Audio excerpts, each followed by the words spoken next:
Good evening and welcome to All In Live on Facebook Live. Believe it or not, we are already in the thralls of August, which means the school year is about to start. And let me tell you, we are so excited. The Estacada School District is ready and prepared to serve our students, support our community, and team up with our families to reach our expectations of another great school year inside the great Estacada School District. Welcome back. My name is Ryan Carpenter, and I so very proudly serve as your superintendent, and I'm very excited to start the school year. For those of you who are new to our district, I just want to say a big welcome to you. Estacada continues to be one of the hottest growing communities inside the entire state of Oregon. And I truly believe that's because we are together building a thriving community, and a thriving community has to have a thriving school district. And I'm so very proud just to see the continued growth that we're experiencing, not only in academic outcomes, but in athletic outcomes and in our arts, music, and drama and performance outcomes as well. We truly are becoming a well-rounded school district, which makes this community so much more appealing for new families. So if you are new here, I just want to say welcome. I hope that your experience is what you've heard about with us. I hope that your experience is exactly what we say we want the Estacada School District to be. So thank you. Because this is our first Facebook Live of the year, I just want to talk very briefly about the purpose of why we have the bravery to come onto this live social media space. And that is because inside the Estacada School District, transparent communication is absolutely priority number one. We hold the strong strategic values and vision that we want our local public school district to reflect the values of our local community. And the only way that we can check ourselves with those values is to come to you front and center in very vulnerable spaces like this, so we can have a two-way exchange between the superintendent and our parents and our community. We also come to this space because this is a great forum for us to have the opportunity to talk about some of the hot topic decisions that the Estacada School District is considering before we make those decisions. And we want parent voice. We want community voice because, again, we want our great local school district to reflect the values of our local community. But I have to admit, this is, I think, my third year routinely and regularly coming on to this Facebook platform. And I got to tell you, it is always a scary space because you never know what you're going to get. Over the last 3 years, parents and community members have been extremely respectful, which was what allows this program to be a very productive platform for us to engage with each other and talk about the hot topic issues. And so all that I ask is that when you ask questions, be that you're frustrated, you're curious, you have opinions that are different than the opinions of the school district, all of which is completely fine and you're entitled to, and we want to hear those. We honestly do.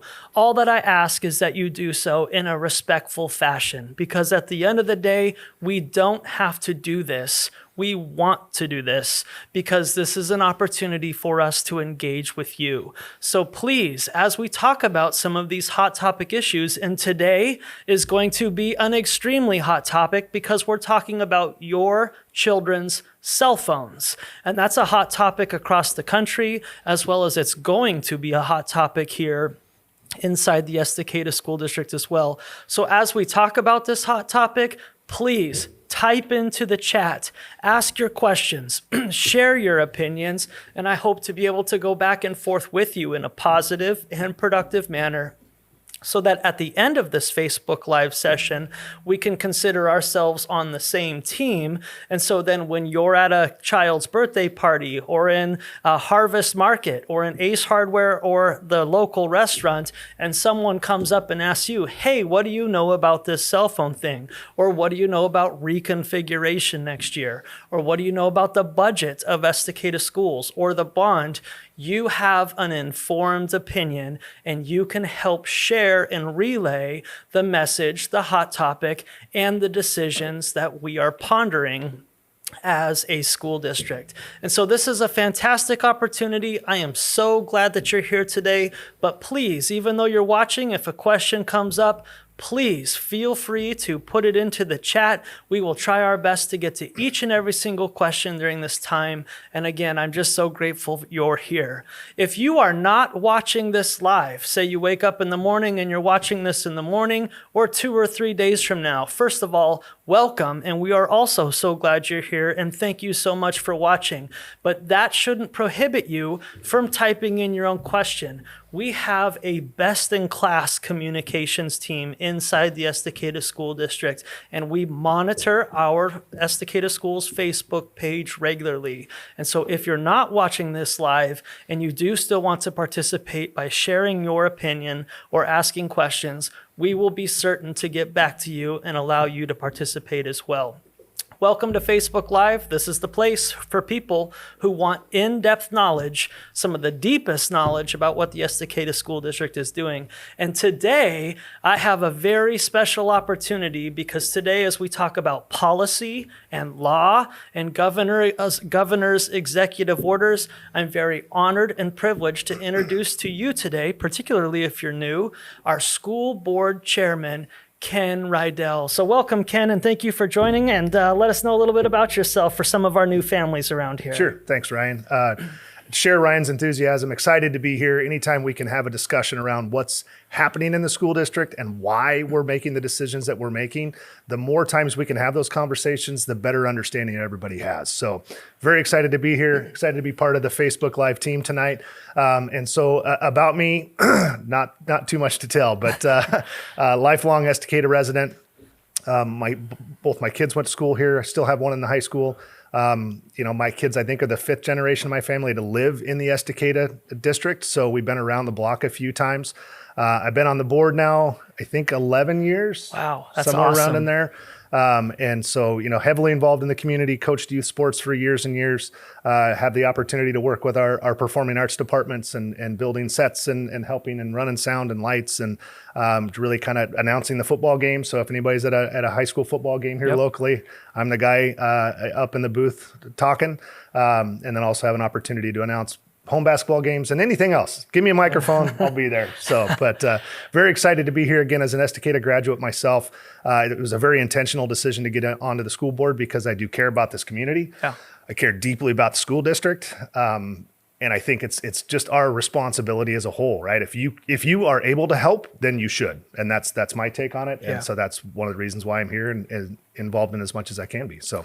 Yep. Well, and your volunteerism and leadership and activism inside the Estacada community just continues to make our community thrive in so many different ways. And again, board consistency is reflective of a healthy and thriving school district. And this community, your community, is extremely fortunate to have 7 elected board members who are committed in the long term to stay, focused and committed to the mission, vision, and values of this community. If you look at a dysfunctional school district, I'll show you a school district that has tremendous board turnover. We are so lucky to have a school board that is committed, that has been stable, and is really focused on the values of the community and ensuring this local public school represents the values of this community.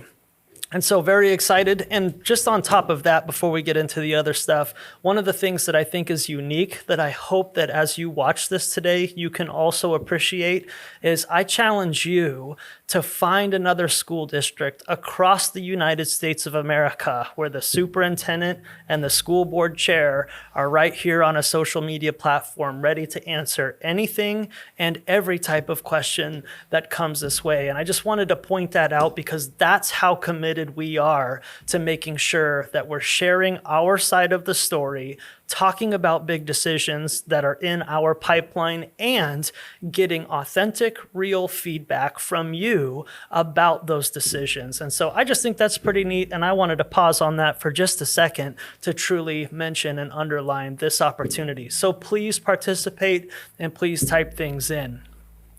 We are starting the beginning of the school year, and I cannot tell you how excited not only myself and Chair Rydell are, but also the 350 employees who arrived back on campus last Tuesday. I was just overwhelmed by the sheer authentic enthusiasm of every educator, every support staff, bus driver, cook, custodian, etc., who are just excited for another amazing year. It's always so energizing to walk in at the beginning of the year and see so many talented educators who are here ready to educate the children of Estacada. We've been off to a great start. Today was day 2 of our in-service, where we really underline the mission, vision, and values of our school district and really highlight the priorities while installing additional training and providing our educators with additional tools, ultimately allowing them to have success on day 1 inside our school district with your child. And so we're off to a great start already, and we truly are ready to go. I'm just continuously amazed at our preparation and how we get better and better at this each and every single year.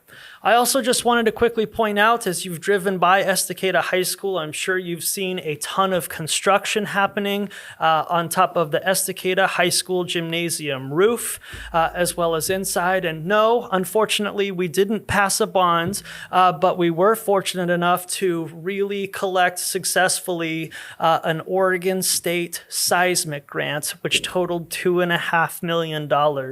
And so, like our community always encourages us to do, and that is to find alternative funding sources, our school district continues to be creative in finding ways to make sure that our kids have a competitive and upgraded facility to the best of our ability.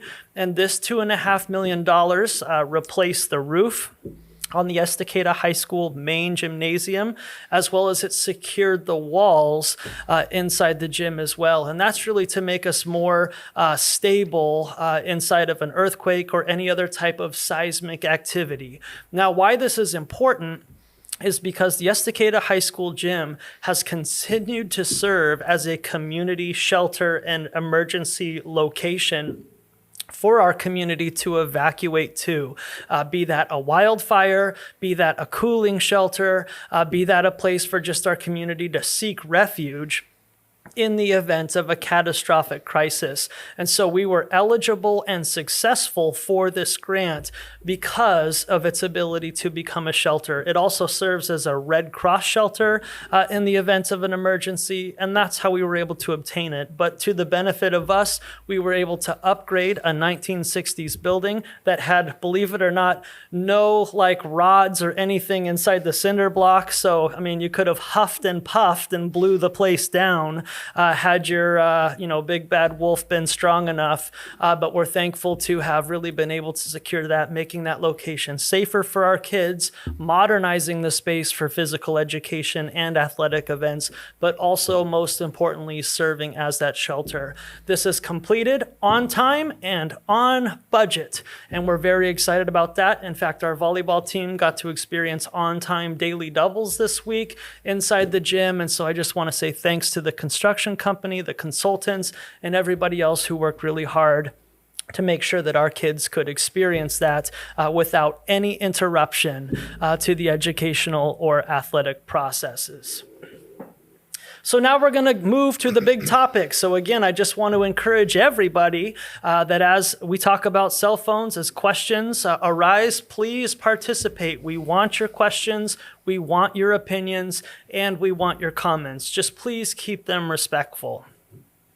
So on July 2nd, Oregon Governor Tina Kotek signed an executive order at the close of the legislative session banning all cell phones during the school day for all of Oregon's public K-12 schools. And so obviously with this new law in effect that required the Estacada School District to have to begin putting policy and rules in place to comply with this law.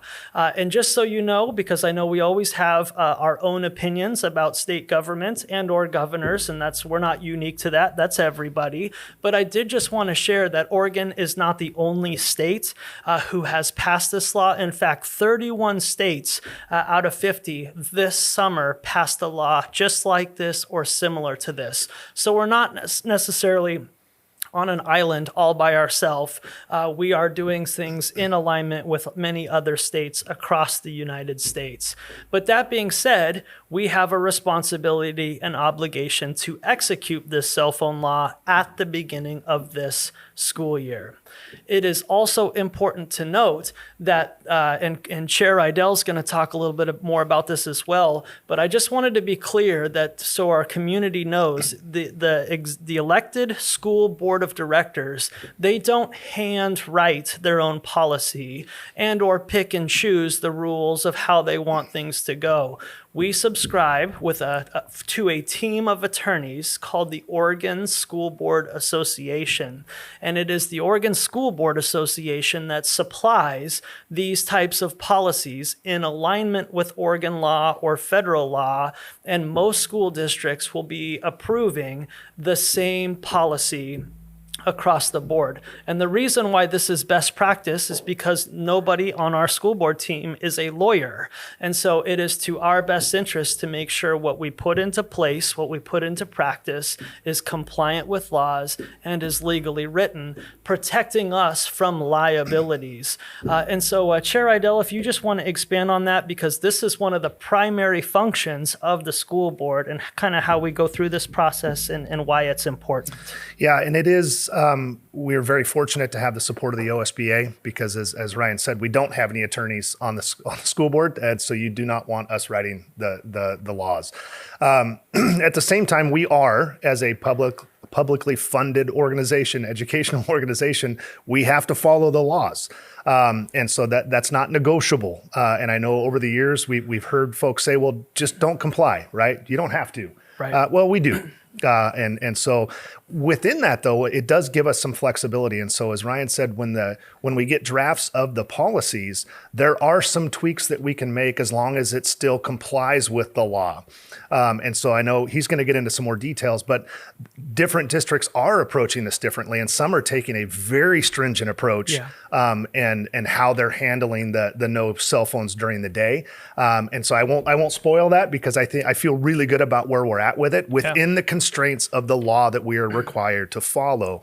But we went to great lengths as a district to run that through the lens and the filter of our community to make sure that, yes, we need to comply. How can we comply in a way that makes the most sense for our community, for our kids, our employees, and our families? And so it would be great. Well, it wouldn't be great. Some people think it would be great if we didn't have to follow the laws. As you can imagine, that becomes a very, very slippery slope and can dramatically impact the viability of our district if we're not following the laws of the state of Oregon. For sure. And, we've already received a few comments since this law has been passed about people's frustration about requiring the school district to do something that was really, governor driven, or, people are just opposed to the government telling us, what we can and can't do. And we understand that.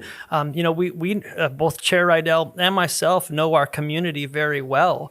And we understand that from that perspective, from the people who are saying it. But like Chair Idell said, at the end of the day, we are a state-sponsored public school district, and we are obligated to follow the laws, statutes, and provisions that are handed down to us. And you need to be able to count on us to be able to execute those laws. Because like Chair Idell said, if we only choose to do the ones we like and not choose the ones to do we don't like, that becomes problematic in so many different ways. And at the end of the day, we become liable for not following these laws. And so if someone were to, sue us or do something because we're out of compliance of the law, it's you, the taxpayer, that has to foot the bill for any of those legal proceedings. And so we need to maintain maintain a steadfast compliance with all laws that are given to us, whether we like them or don't like them, because at the end of the day, we need every single penny that we have to educate our local children. And so we're going to continue to do that, and you need to be able to count on us to do that. So please type in your comments, ask your questions. We're going to get to it soon, but now's the fun part. I'm going to talk a little bit about what this new law means every single day inside the Estacada School District, starting on day 1, which is next week. And so here is what our new approved policy states. And I want to just say this loud and clear, and I'm going to try to simplify it so we all have a clear understanding of what this looks like.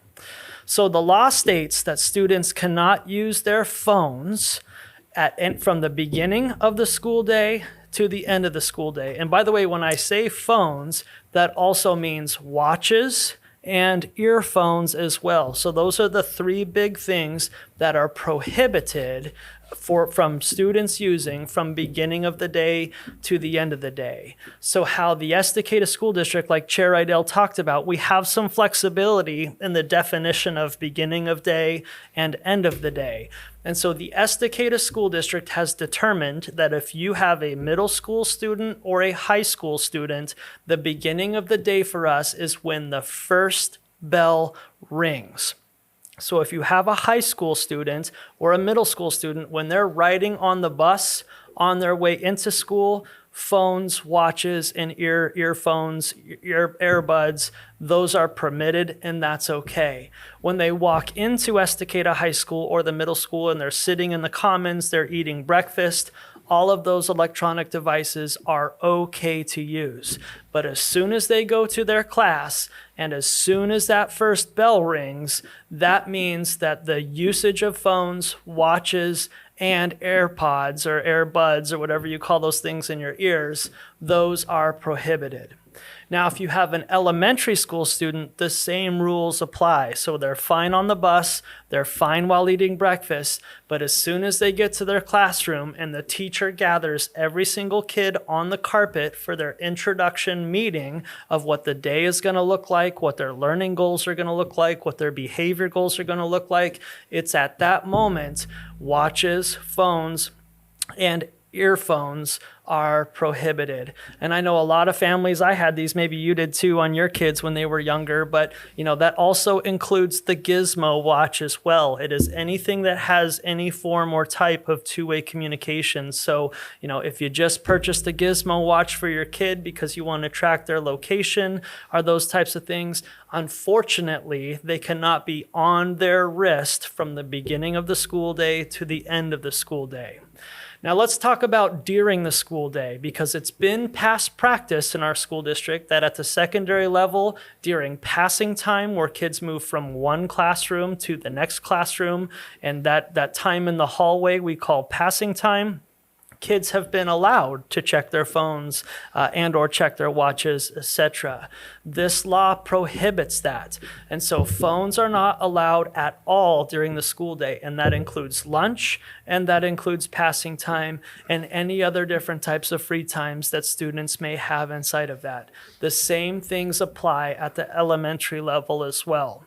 And what the Estacada School District is going to define as the end of the day is in 7th period, both at the high school and the middle school, as soon as that last bell rings and kids are released to go to school, students are allowed to then bring their phones back out, put their watches back on, and plug in their earbuds so that they can listen to Taylor Swift or whatever it is they do on their way home from schools.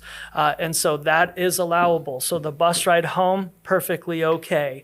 Getting into your car or walking home or hanging out in the commons until you come to pick them up, perfectly acceptable. So I wanted to be very clear of what beginning of the day means for us and what end of the day means for us, and anything in between those two things, phones are prohibited. Now let's talk about what's an acceptable place for them to put their electronic devices during that prohibited time period. And so we are saying that students need to have their phone either in their backpack or in their locker. They cannot have them in their pocket. And I know that this is a controversial decision, but I want to share why the school board, with my endorsement as well, why we went in this direction. Because if you agree or disagree with the governor's executive orders, there is overwhelming data that says that our children today really have addiction problems when it comes to screen time and the vulnerabilities that they experience, either with online bullying, with an exposure is what I meant to say, an exposure to inappropriate type of pictures and videos and things of that nature. It's really harming the mental health of tomorrow's future or our children. And so while we may agree or disagree with the law, it is irrefutable that the amount of screen times our children are getting right now is causing damage to them.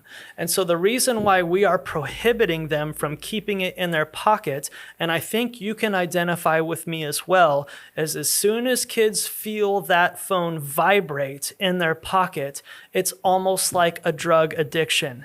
They feel the temptation to pull that phone out and get that hit of dopamine of whatever that vibration told them was going to be on their phone. And these are some of the damaging processes. Plus, because it is against the law now for a kid to bring out their electronic device from beginning of day to end of the day, that vibration creates a temptation that could get them into trouble. And so we're trying to avoid that temptation as well, so everybody can be successful inside this plan. And so we are saying that we want them to, when that first bell rings, they need to put their device either in their backpack or in their locker, but it needs to be away from their person and or their body to eliminate some of those temptations. Do you want to expand a little bit on just that part? Yeah, no, I appreciate it. And very well said, so I won't repeat any of that. But I do, when we say, first off, when we say watches, it's smart watches, right? If you got an old school watch, you can wear it. It's totally fine. Good, especially the ones with the calculator on it. Yeah, you might as well, right? Yep. But when Ryan says in their backpack, what stands out to me is that's in their backpack with their person. Yes. Right. So that is not stored away in their locker. It is not in a central location. It is with them. And so if you are a parent who likes to see the location of their child, if they have their backpack with them, which I'm assuming they would if their phone's in it, you can still do that. So, and I would echo the one thing I will echo, and not because it's more important than anything else, but that feeling when your phone vibrates in your pocket, it happens to me every day. Yep. And so it is a real response. It is not just a response that kids have. And it is one that, to Ryan's point, we want to set the kids up for success. And if they're not allowed to look at it and use it, then why would we want them to be notified that something came in? Yep. Right? I mean, it does make sense from that standpoint. So again, whether we like the law or don't like the law, in order to comply with the law and set our students and your kids up for success, this is the best way to do it. Yep. But they still have access to it if it's with them, right? Yeah. So if you're tracking their location, and I think, Ryan, you'll talk a little bit more about access and things like that as we move forward. Yep. No doubt about it. And one of the things, you talk about vibration and yourself, I'm addicted to my phone as well. And there's times where I feel almost phantom vibrations where it's like, did my phone vibrate? I better check it. Oh, no, nobody texted me. And so, those are just real things that we all experience. And we're really trying to support our children from being able to just stay engaged in their learning and retrain some things so that they have a fighting chance to be successful in the professional world. And that's how we're kind of accomplishing this. I do want to say that where kids have their phone was a decision that was allowed for school districts to make from the Oregon School Boards Association. You're probably going to read a lot of newspaper articles and that type of stuff about some school districts in Oregon purchasing pouches that are magnetically sealed, and kids have to put them in there where it blocks all cell phone coverage. We as a school district have decided not to do that. We thought that was a little bit extreme. in terms of just students being able to have that. And secondly, as we try to be as strict and tight with taxpayer money as possible, we just felt like that was money we did not want to spend. We would rather put that in other places, like fixing miles of leaky plumbing and things of that nature, or bad electricity. Yeah. So go ahead. Yeah, and I'd say another one too is whether it's the magnetic bags or it's, like Amazon lockers, right? I mean, there's all these solutions out there. And one of the things that we really wanted to be cognizant of as we work through this is, if you just lock it away, you take it, you lock it away, that does nothing to help teach the students how to manage it.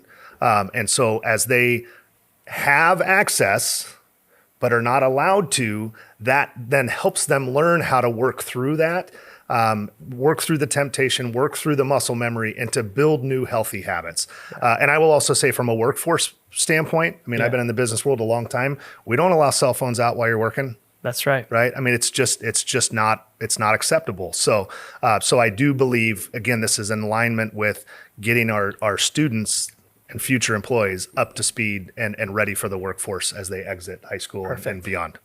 Awesome. And so now I want to kind of move in a little bit to, what consequences would look like. And then we're going to get to questions and comments. So please type them in. I know we have a bunch coming in already, and we're going to do our best to answer each and every single one of them. But I want to try to get ahead of a couple of questions that I anticipate will come as well. And the first one that I think is going to be one that's going to be common from parents is, I have a phone for my kid because I want to know their geographic location.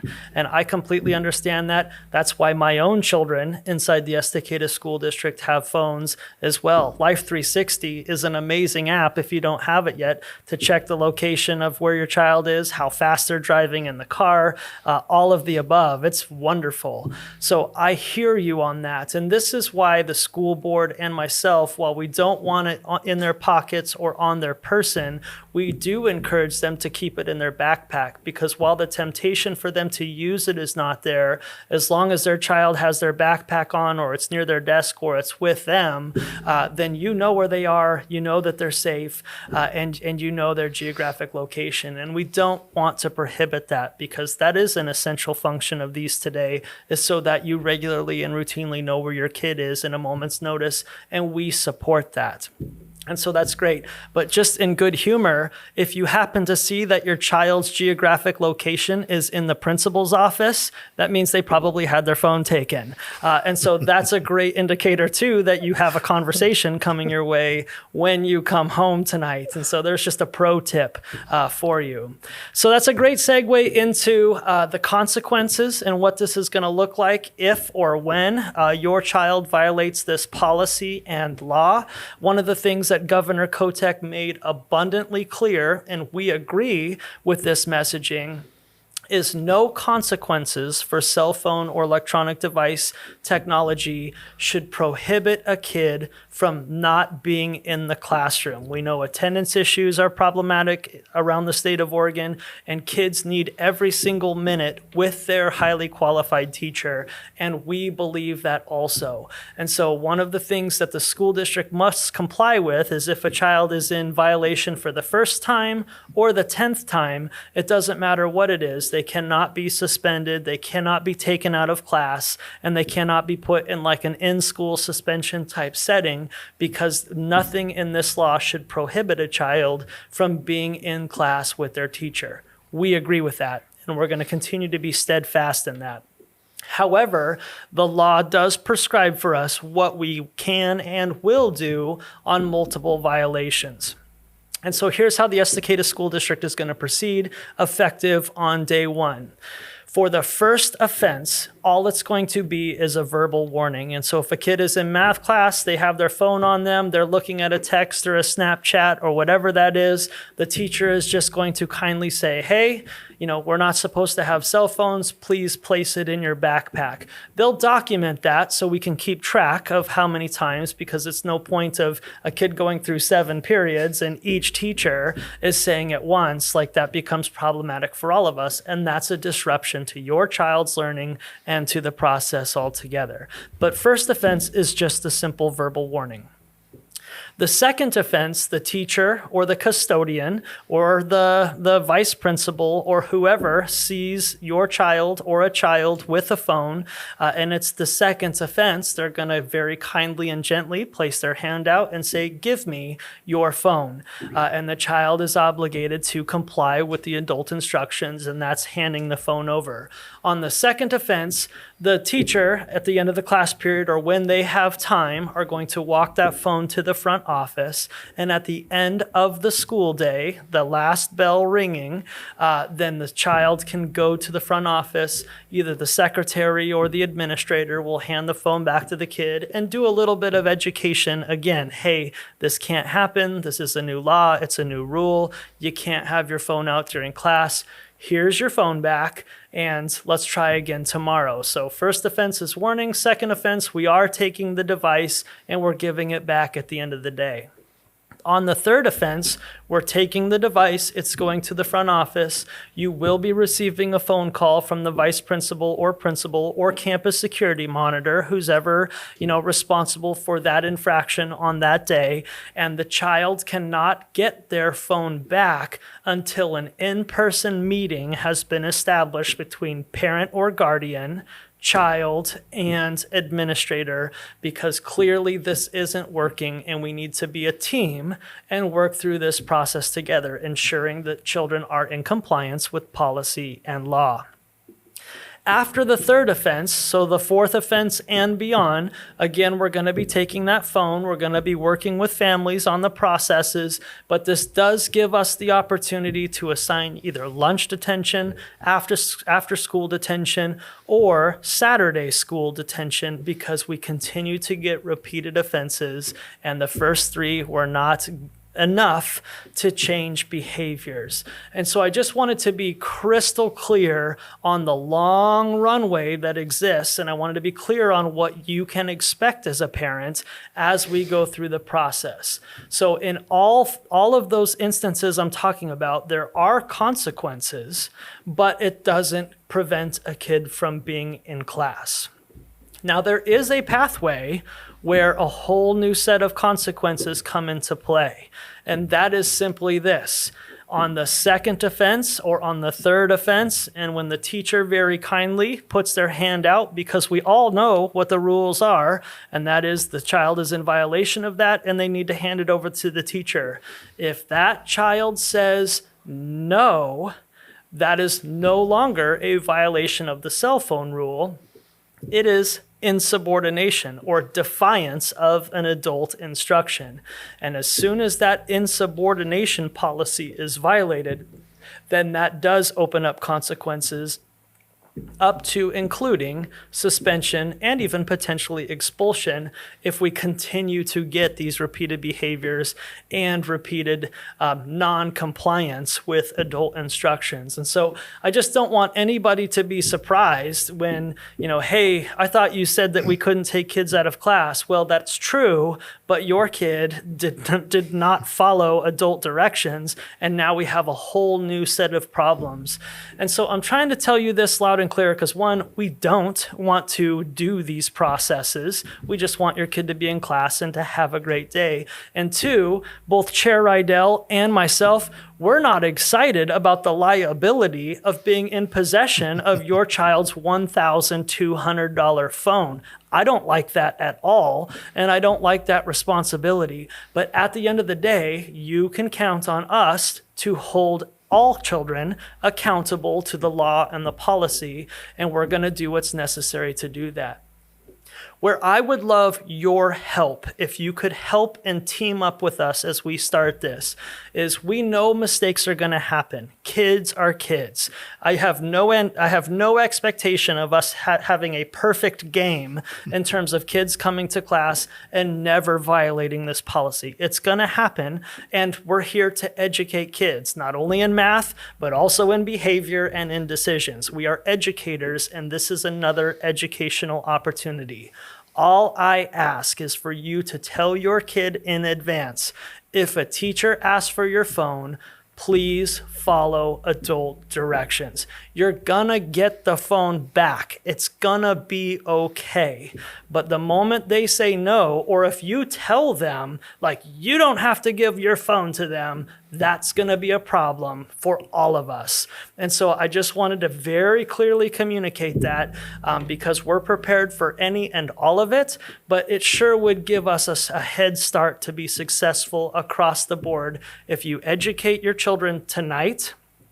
And as we get ready for the start of school to talk about what the expectations are, I would love if you at home would say, hey, son or daughter or grandkid or granddaughter, this is the new rules, and there are consequences at school, but there are also consequences at home if you break school rules. That sure would be helpful to us because we're a team and we're trying to create behavioral expectations. And so I'm just asking for help. You can do what you want to do with this. These are just things that would make it go smoother for all of us in the long run. And so we defined what the law is.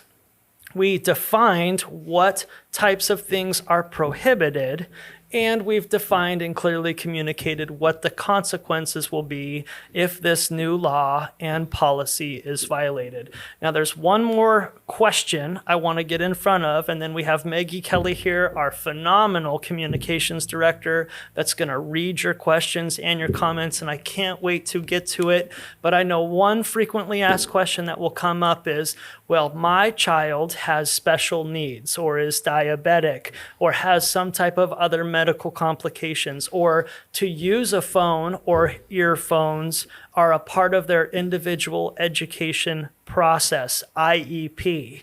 And I want to let you know that the law does allow exemptions for that. And so if your kid is experiencing some type of spatial anxiety, and ever since they've been in our school, they've had headphones on because the noise or the large crowd, or it's just a part of their mechanism to help cope and work through a normal school day, they can use them here. It's allowed. And so if it's a part of the IEP, or if there's a doctor's note saying they need this stuff, it's perfectly okay. Another example, we have several students that experience diabetes, and they've got things in their arm that tells them their blood sugar level, and the phone is literally life or death when it comes to what those blood sugar levels are. As long as we have a doctor's note that says that, your child is perfectly okay to have their phone in their pocket so that they can regularly monitor their blood sugar level. However, if they're also checking Snapchat, that's a problem, and we're going to need to work through that process. Now, obviously, we're not going to confiscate the phone because that's a life or death type of thing. You're probably going to get a phone call from us quicker than some of the other students because we're using the phone for inappropriate reasons, where the phone is really there to just check blood sugar level during the school day. So if there are some disabilities in that process and there's a doctor's note inside of that, then absolutely that is acceptable within the rule of law. But you also can't, what's not acceptable though is to say, well, my son has or daughter has anxiety. They really just need to listen to Taylor Swift and that's going to help them through the day. If there's not a doctor's note, or if they're not identified in the special education route and that's in their IEP in writing, that's actually not allowed. And so I wanted to share that. Maybe you're a parent that has some custody stuff where mom has custody of the kid on Monday and Tuesday, dad has custody of the kid Wednesday, Thursday, but mom works 2 jobs and grandma needs to come pick up every once in a while. Those are real examples that we experience every single day. And so you want your kid to have a phone for the convenience of knowing who's going to pick them up and who's not going to pick them up. That is not allowed. That will be prohibited during the school day. And so how do you get in touch with your kid in this new law and new world? Well, back in the days that we used to. And that is call the front office and tell the head secretary grandma's coming to pick up. And that message will get relayed to the teacher, who will get relayed to the student. If you're over the age of 30 and watching this, that's how we did it. In fact, I remember when my sports practices were over, instead of calling, because it costs money to call, I would call my parents collect. And in that little moment where you get to say your name was when I would tell my dad, hey, quick, practice is over, come pick me up. Boom. And so then I knew knew my parents were coming. And so we know this game very well. It's just a change in behavior for us, and I do want to communicate that process. And one final thing, I know I'm going on, but I'm really trying to get in front of questions, and that is, I love being able to text my kids right now too. My kid forgets cleats before practice. My kid forgets lunch, some of those things, and they're able to text their mom, or they're able to text me like, hey, I forgot my cleats. When you come down to work today, can you bring my cleats or my whatever it is? And that sure is nice and convenient. But one of the things I can say that you still can do is if there's a change in pickup or there's a change in whatever your personal life is going, you can still text your kid, because as soon as that last bell rings, they can pull their phone back out and see all of the information that has changed since when you left them in the morning. And so they can still get updated as soon as that last bell rings. So they know grandma is coming, or they know you're running 10 minutes late, or they know their cleats are at the front office. And so I just wanted to share a little bit about how those procedures could go. Okay, that was a lot. I've been talking a lot, but this is a really big deal, and I want us to be on the same team in terms of clarity of how you can expect your school district to work through this new law. Thank you so much for listening through the process, and Maggie, I'm going to hand it over to you. Here we go. Awesome, and thank you everyone watching. We have gotten some really great, thoughtful, respectful questions and comments, so thank you for engaging in this process. The first question is the phone policy the same at Deep Creek Learning Academy?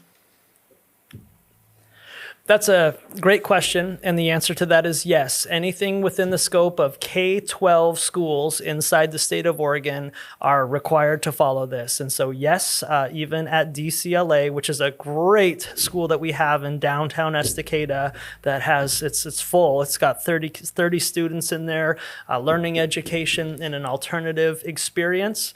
Yes, that applies for them as well. Not on the cell phone policy topic, but a good question. One parent wants to know if there's any chance we can get the school day start and end times for next school year in June. It's hard to move work schedules around on short notice. Yeah, no, I appreciate that. And that's feedback that I'll take back to our team. A lot of our decisions when it comes to start time and end time, actually, believe it or not, hinges around transportation. We have a 750 square mile school district. And so we need to plot each bus stop and what kind of time that's going to take, and our start and stop times kind of hinge upon that. And because we release elementary schools early and then our secondary schools later, it takes 1 hour to run our bus routes to drop off elementary students and then come back to the high school, pick up the high school kids, and an additional hour.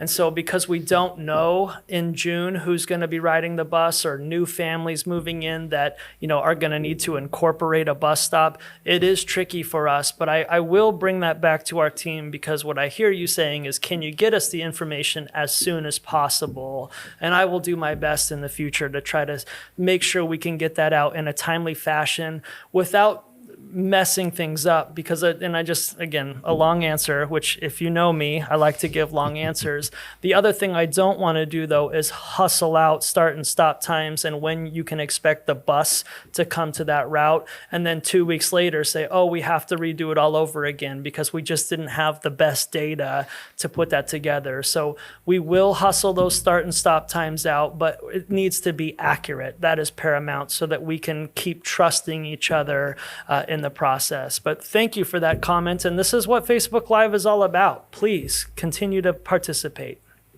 Another question that you saw coming: if kids have medical conditions like diabetes, can they use their phones? Yep, absolutely. As long as there's a doctor's note that, obviously describes that. And for most of our students, we have that. And so it should be in place, ready to go. And the same, it has to be in the IEP in order for us to allow that. So, families who are being served by our special education programs, check with your case manager to make sure that that's in the IEP so that we can legally execute it, which we want to do. We know that those are needs, and we want to execute on those as well. Another really thoughtful question, and one we take very seriously as well because it's around safety. She says, since there's a lot of concern around what happens if there's an emergency like a school shooting, a lot of parents will want to know if their child is safe. How will the school district handle this situation? Yeah, no, that's a great question, and that's on the top of our minds as well. And we know how important it is in those crisis situations for parents to be able to speak with their kids. I get that, and fully am empathetic to that. I would say first and foremost, when we're in some type of shooter response or any other type of crisis, one, I just want to convey that our district trains for this regularly, and we have procedures that every single employee knows what their role is in terms of how to execute those procedures. And, in the first initial events of any type of crisis response, what we need to do first is to get our kids safe and or to get our kids to safely evacuate from that place of danger. So even if kids have cell phones at that time, at that very beginning spot, it is not an appropriate time to use that phone because we need to move or we need to secure the place, and we're all in the process of executing that.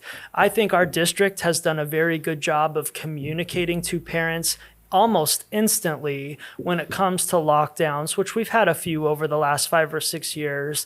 And so you can continue to count on us that as soon as a lockdown or lockout or some other type of crisis response happens, our communications team, a part of their responsibility in the crisis response, and it's also in accordance with law, we're required to do this, is to communicate to all parents that this is what we're doing right now, and this is the process that we're getting into. And so within 5-10 minutes, you're going to get some form of communication that we're in some type of crisis response protocol. Now, if your child has their phone in their backpack and they are now in a safe space, obviously we have other priorities that we're focused on, like ensuring that students stay safe. And so if their kid brings out their phone at that moment, we're not going to be enforcing that specific policy because we're executing other policies in an emergency fashion. And so there is going to be opportunity for that kind of communication. But first and foremost, we have to do what's most important first, and that's execute the crisis response, which we practice monthly, regularly. Yeah, and I would say that's another driving force of why we're not doing the magnetic bags or the Amazon lockers or keeping phones in a central location, because we do realize there is concern for safety events, and so what we don't want is there's a natural disaster. We need all the kids out of the school and they're all running to a bank of lockers or trying to find somebody to unlock their phone out of the magnetic bag, right? Yeah. And so again, very, very intentional with why we made the decision to follow and help craft the policy that we have, is because we realize that that's a concern. I share that as a parent as a concern. Me too. And so that's, again, why we are taking the stance in the direction that we are. And I would just say another thing, too, because we hear this sometimes, and Ryan alluded to it, but in the event of an emergency, as he said, the number one priority is securing the students, securing the buildings, making sure everybody is safe. That takes a little bit of time. In addition to that, the school needs to ascertain what is actually going on. Yes. And that doesn't happen necessarily in the first 2 minutes. And so it may take that 5 to 10 minutes to really make sure that we have the facts. The school has the facts so that we can communicate, the district can communicate that accurately.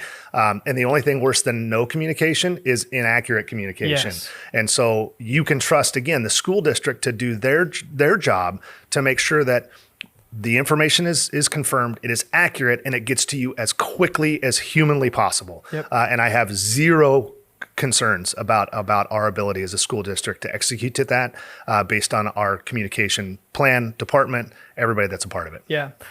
Just a great example, just for fun and to make this Facebook Live just a little bit longer. I think it was either last year or 2 years ago, we had a situation where a kid thought they saw somebody on campus in possession of a gun, and they did a great job of reporting that. And so we locked the entire school district down as we tried to, search for where this potential threat was. was. And of course, we locked it down. And as Chair Idell was talking about, like, we didn't really know what was going on or where it was going on. We just heard this and we executed our plan. And unfortunately, some kids on their phones, were texting their parents, and there was just wild examples of what they thought was going on. And we had, I think we had ended up having 27 police cars come to our district. They had the drone out. I mean, this was a full-blown hunt for this suspect who was in possession of a gun, and we were working diligently. And I remember, and I don't mean to call you out if you're someone who is watching. I can't see who's watching, so if this is you, but we had one mom get onto Facebook and said, "My kid said it's a lockdown. It's been 1 minute, and I haven't heard anything from the school yet. This is terrible." And that's the kind of example I just want to share. Like, we're doing our processes, and we're trying to locate the location of the threat. And it would not be to anybody's best interest for us just to randomly or wildly communicate things that even we don't know. Long story short, the police ended up finding this potential suspect in Clackamas Town Center, and they were not in possession of a gun. And so, there's a lot of different factors that come into play. We do want to make sure that kids have the ability to call or text their loved ones in the event of a situation. But first, like Chair Idell said, we've got to lock it down, and we got to make sure kids are safe. So I hope that satisfies not only the question that came to us, but we know that that's going to be a big question for a lot of parents. And we're doing this intentionally, like Chair Idell said. We had a couple of comments in support of the policy, excited about this, and noting that it is distracting when the phone vibrates. So yes, it is. Thanks for weighing in on that. Struggle is real. Yep. Yeah. Our next question is, are there cameras in individual classrooms? And then they followed up to say that they agree with the policy, but they're just curious because teachers have been out of line and then they've been caught and recorded on students' phones before. Yeah, and that's kind of a two-part question. And so part one is we do not currently possess cameras inside classrooms. We do have a ton of cameras in hallways and in other spots inside all of our school districts. We're pretty well cameraed when it comes to very, frequent congregate meeting spots and corners and hallways and front doors and exits and entrances, but we don't have cameras inside our classrooms. That's something someday I would like to get to. It's just extremely expensive, and that's not a ticket we could afford unless, the voters approved a bond. I mean, that's $1 million, multi-million-dollar investment to put those cameras in there. And so at this point, we've just been chipping away at some of the frequent spots to make sure we do have eyes and ears on that process. Secondly, when it comes to students' ability to be able to record their teachers and that type of stuff, while I understand how that can be a concern for some of our parents, and obviously public education and national media has not done themselves any favors when it comes to some educators across the United States and the things that they do or say. On the flip side of things, again, we try our best to make sure that our teachers and our school districts model the values of our local community, and we try very hard at that. Because there are no protocols or processes. I mean, for a kid to film their teacher, that doesn't really do anything for us because there is an appropriate process, and with or without a phone, if a kid experiences something that is uncomfortable, offensive, is not in alignment with their own personal values, and or is feeling, I'll use a popular buzzword, indoctrinated or something of that nature, all they simply need to do is go talk to the principal and vice principal and share with them what their experience was. We have policy and we have investigation protocols of how to look through that. We will interview other students, other people who potentially witnessed that, and the same type of ramifications will occur even as if they video recorded the teacher doing it. And so if students are exposed to something that is in violation of our policies or in violation of academic freedoms, we already have plans and protocols that can do those same things.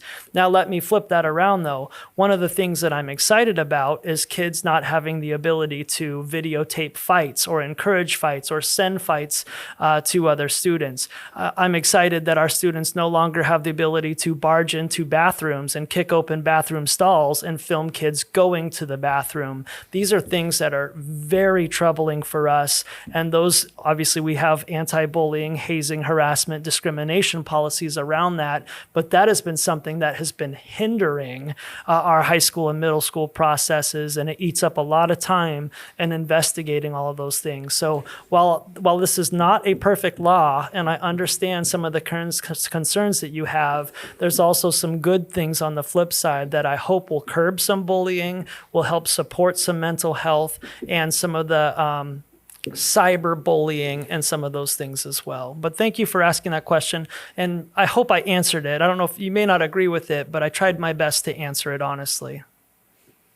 Our next question is, and there was a little bit of back and forth from folks on this. Yeah, keep it coming. The question was, are teachers allowed to have phones? And some folks said they didn't think so. Other folks had said that teachers do use their phones for translation apps and things that are within their line of duty. Sure. No, that's a great question, and that's been a frequently asked question from superintendents across the state.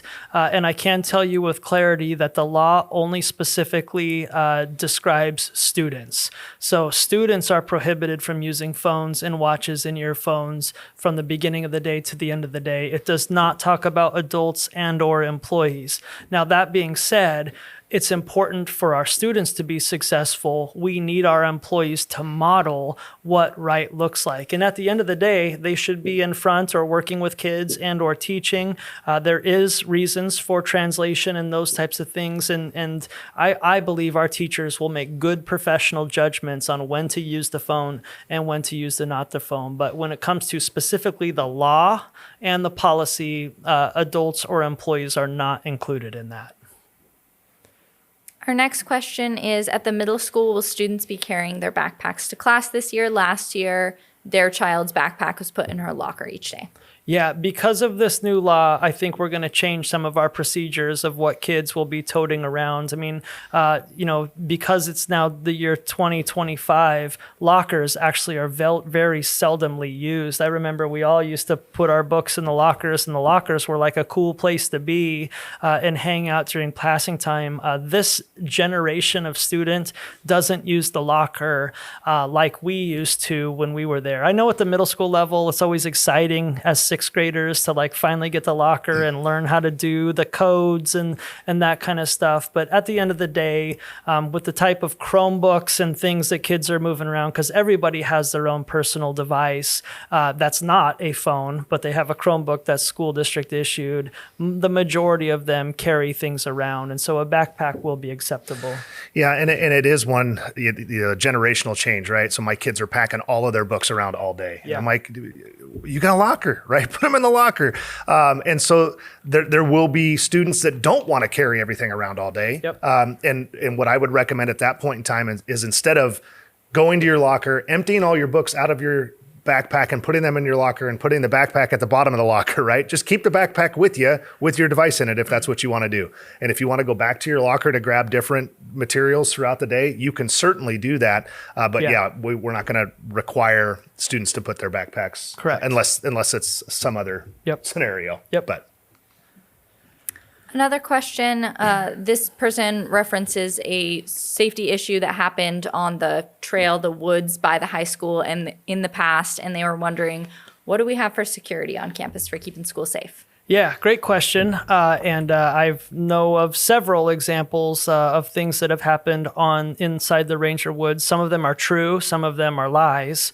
And so it's important to understand the difference between the two.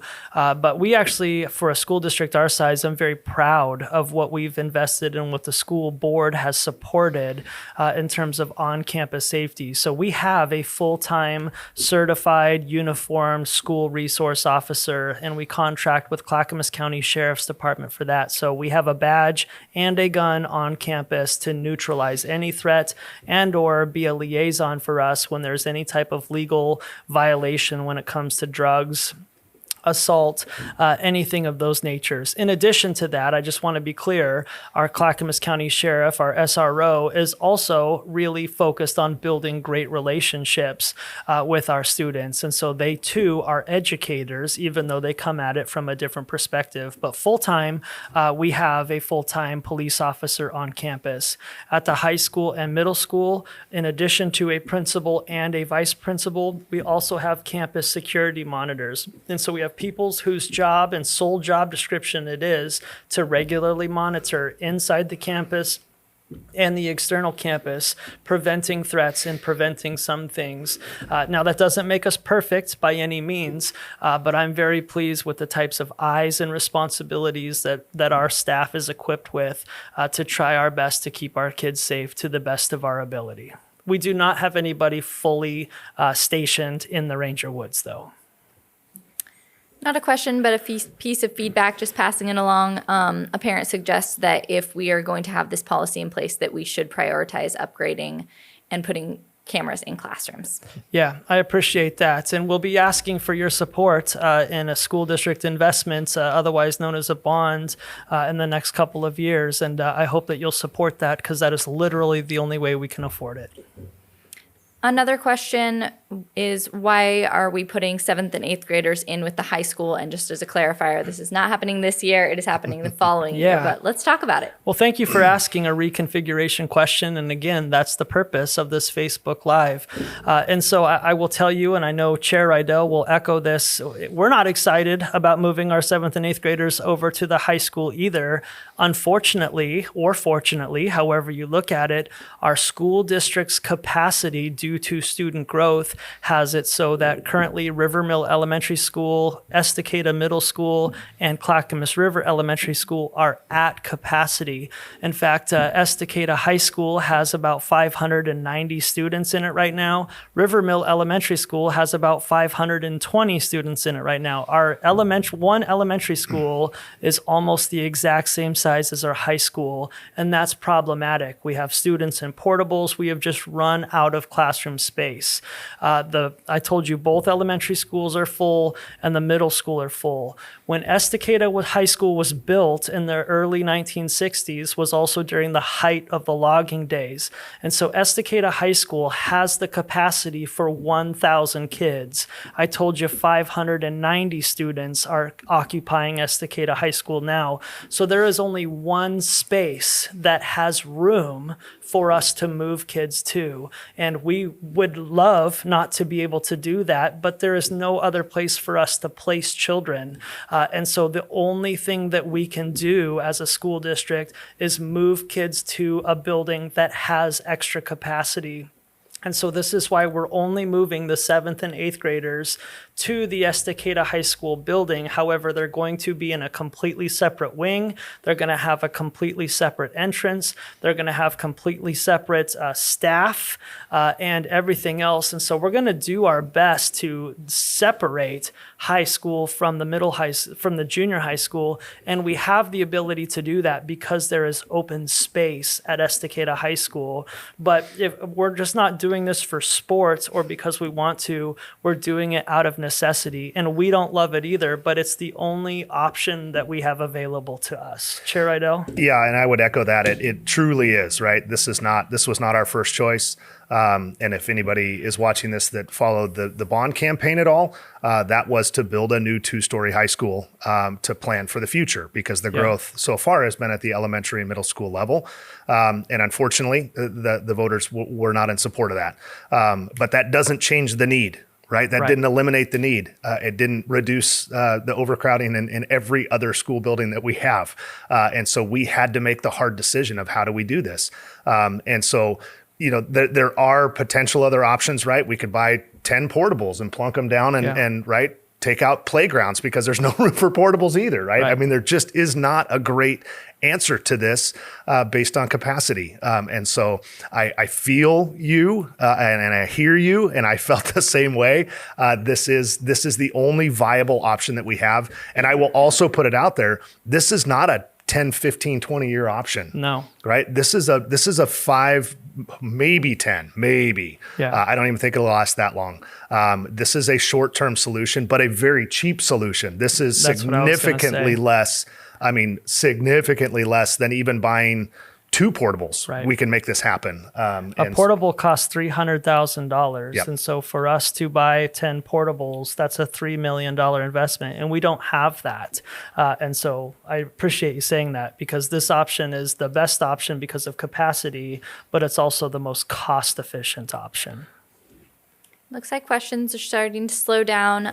One piece of feedback we received, a parent said, I appreciate everything, but still have more questions. Maybe there can be another board meeting where parents can attend and get answers. Do you guys kind of want to talk about the process of parents giving feedback and asking questions and what that looks like? Yeah, go ahead. Yeah. When we think about, please come to board meetings. Please come. We welcome anybody there. Board meetings, however, are a meeting in public, not a public meeting by Oregon law.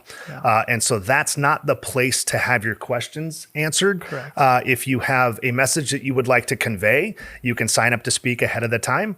You get 3 minutes. To share your opinion or share what you want to share. But it's not a back and forth conversation. That's not what school board meetings are. Yeah. And so that's not the best avenue. However, there are different ways to connect with the district. And I'll let Ryan answer that. And the best way is to schedule a meeting with me, your superintendent. I am the sole employee and I work for the school board of directors. And so if you would like to have a meeting and that meeting is messages that you'd like me to convey to the school board, then I'm happy to have that meeting scheduled where we can have the opportunity to answer some of those questions. Chair Idell serves and is elected by the board to be the board's leader. If the time allows and it's appropriate, in that meeting, we might be able to bring Chair Idell along with us so that he can also convey those messages. But, again, we're here to serve. We want to be transparent. We wouldn't be on this platform if it were the opposite. And so if there are additional questions that we can't answer here, then of course we're available. We're here to serve. And I would say yes, if it makes sense and is appropriate, I will attend any conversations that are there. If you see me in Ace Hardware, right? Yeah, that's right. Hit me up, right? If you see me in the grocery store, let's have a conversation. It is important. I'll just throw this out there from a board standpoint, is that if I as a board member, even the board chair, if I am outside of the board speaking as an individual, I do not represent the school board in that capacity, right? So now, of course, I'm on the school board. I'm part of that, but I cannot and will not speak for the board in those conversations, but I absolutely can receive information that can then be conveyed and be part of additional conversations. But seriously, if you see me around town, holler at me, right? Hey, I got a question. Let's talk. Because that's truly why I'm on the board and why I've stayed on the board as long as I have, is because I do believe that the more we can communicate and the more we can connect and the more we as a district can tell our story and help people understand the whys and the hows, the better this community will understand it, the better the community will support the school district, and the more effective and successful the school district can be and put out the very, very best students and future leaders out of the Estacada School District. Yep. And you won't find another school district that does these kind of things. And so come on, let's go. Our last question this evening is a question about kids at the middle school were told at open house that they would not be able to have their backpacks. Has this changed? That's new information to me, so let me get back to you on that. Again, because we have very explicitly said that phones and electronic devices can be stored in backpacks and or in lockers. I want to make sure that we hold true to that, and so I'll need to get back to you on that. And I would also add too, right? So this law was signed in July. We very quickly got it in front of the board in August, but it's very difficult for a school to communicate to families if the policy hasn't been approved yet. So there is just some timing, and I know I'm with you it's frustrating when you get one message and then you turn around and get a different message. And unfortunately, in this scenario, we are beholden to the law that was passed in July. We have to approve it as a board before we can then communicate it out in the big scheme of things. So that could have been a part of it. I'm not saying it is. I wasn't there. I don't know. But that also, I'm certain, played a role as far as when the communication happened and what it was and a potential change with that, because we literally just approved the policy last week in the board meeting. Yep. Thank you. We actually had a couple more questions sneak in while let's do it. One person wanted more information about how this year middle school band and choir will have to walk to the high school to have their classes. Yeah, and again, this is a capacity problem. We have no additional space for new classes, and we already, because of capacity, kind of stuffed the music program underneath the middle school stadium, which is not ideal for acoustics and or teaching a large group of instrumental players in terms of 30 or 40 kids. The same with choir. It is what it is, because we have been trying our very best over the last 5 or 6 years to not have students cross the street, to not waste instructional time in moving kids back and forth from middle school to high school, not to mention the wear and tear on our employees who personally walk over and personally escort these students over there. It's not an efficient way for us to run our systems and or our business if you take it from that specific context. But there are two things that are just at this point out of our control. The first is there are a little under 500 students at Estacada Middle School, and there's only one gymnasium. And there's a law that was passed about 4 years ago that required every child, K through 8, have PE every single day. And so that's extremely problematic for us. We have 4 PE teachers and 1 gym. On nice days, we're able to use the turf football field for outdoor types of things, but we still have to walk kids over to the high school second gym in order to comply with those required PE minutes and offer spaces. So we've been moving kids back and forth really for the last 4 or 5 years, primarily for physical education. With music this time, there are so many kids and so many core class needs like English, math, social studies, and science, etc. And the fact that we've had to hire more teachers to serve more kids, we had to use that space under the middle school to serve and support kids in different classes. Fortunately, because the high school had some vacancy and some room, there is a beautiful state-of-the-art, even I would call it, maybe that's generous, but a big space where, right next to the high school music room is another additional music room, which was used for high school band last year. And so we have a very sufficient, excellent space for kids to conduct their music programming. But unfortunately this year, that's another group of people that are going to have to walk over to the high school regularly to get there and receive their experiences in music. But the good news is next year, when we do the reconfiguration process, we'll be able to accommodate that and actually have little to no movement across the street back and forth, because the high school has the space currently to handle everything we need. And I would add too, this is not a new phenomenon of having students at the middle school participate in classes at the high school. Yeah. And if you go way back in time, my time, there was no music at the middle school. So when I had music classes, we walked from the middle school, the Estacada Junior High at that time, over to the high school because there was not a music educator at the junior high middle school. And so this has actually been something that has happened. Well, again, I graduated in 95. Yes, I'm going to date myself there, right? So so this is not new. And we've had different classes over time. PE is one of them. I think we've had some vocational classes or we've those walked things kids to the high school for that. For metals class or anything, things of that nature. So it is not new. It is not ideal. We are with you 100%. We do not love this. But it's my understanding, and I think you alluded to it, Ryan, but with that, the kids aren't just going to be released at the middle school and say, good luck getting across the road, get over there. So they will be escorted by a teacher. So when the class needs to go over the junior high, it'll be the junior high now.